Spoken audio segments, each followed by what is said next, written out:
So the fans want to know what drives you back every year. I love Europe. I do, I love Europe. And talking about the fans, they have a few questions for you, so I just listed them. And so first, did you have a mentor or model like when you started to your career in the cinema? Yes, you mean an actor that I really enjoyed? Yeah. When I was young, one of the people that I loved the most is named Jennifer Jason Leigh. I don't know her. She's a bit older than I am, and she does independent films, and she usually plays really strange, dark characters. Surprise. But not dark where she kills people, just like drug addicts and hookers, but very deep. Yeah. And I don't know, I like that a lot. You played the role of Xena during 2 episodes, and the fans must know, was it hard to identify? I mean, the body language, the voice, did you have some advice from Renee or Lucy? Lucy had broken her hip, so I didn't get any advice from Lucy.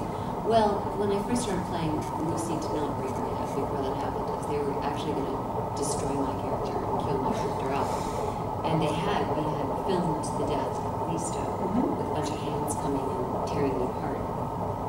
But then Lucy broke her hip, and then they said, will you please play Xena?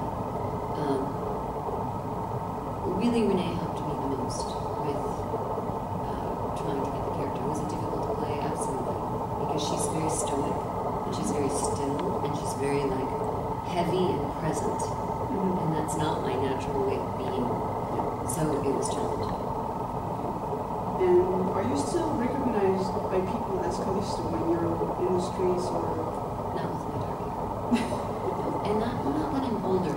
But you know, sometimes it happens in the weirdest places, like if I'm going through customs, like random, like the guy at customs in America is like, I know you.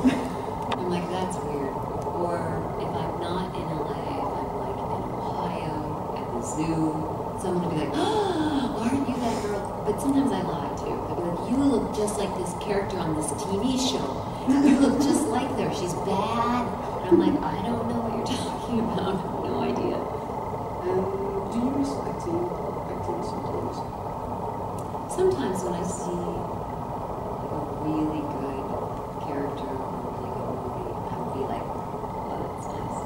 But typically, I don't miss auditioning. I don't miss dressing up and trying to impress people. I don't miss trying to learn lines. I don't miss the business aspect of it.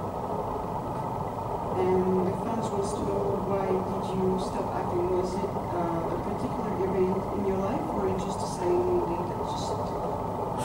Well, I wasn't getting work, and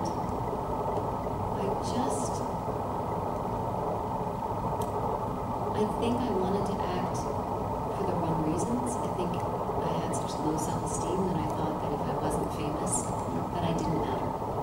So I had to be famous. I had to be important. My idea of important. And when I realized how much that hurt me, I stopped. Talking about something else, about yoga, what kind of yoga do you teach or practice?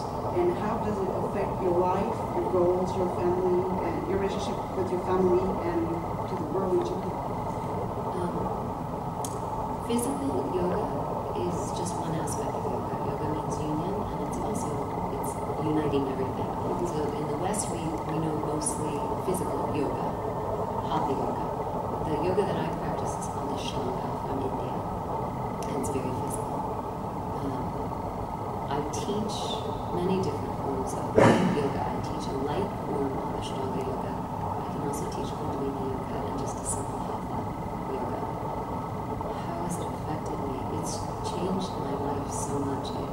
It introduced me to my own form of spirituality.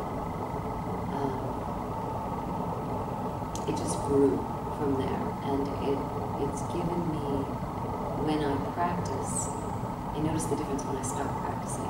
I'm in Europe a really long time, like this summer. It gives me a peace.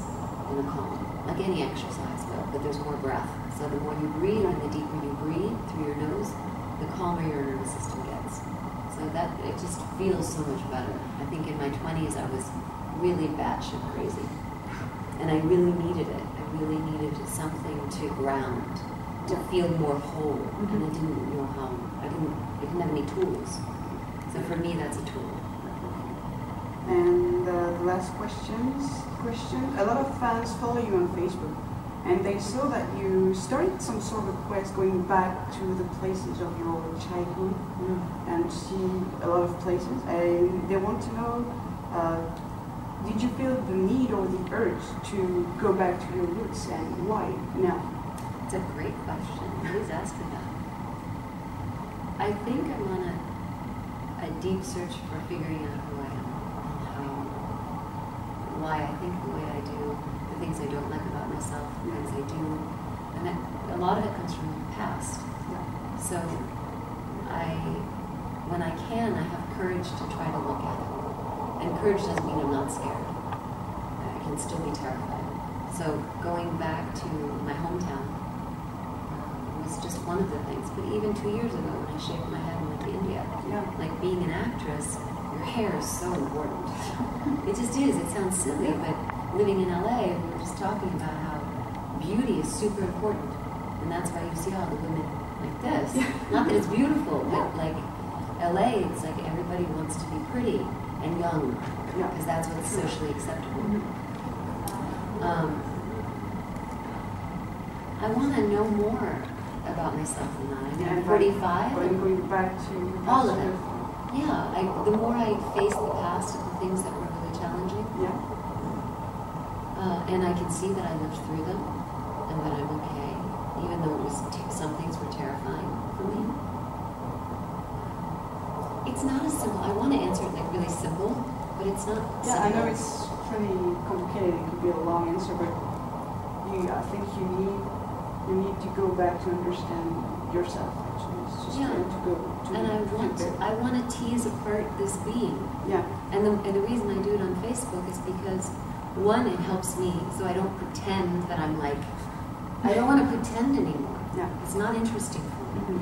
And if I don't pretend, some people may actually read what I write, and then they don't have to pretend either.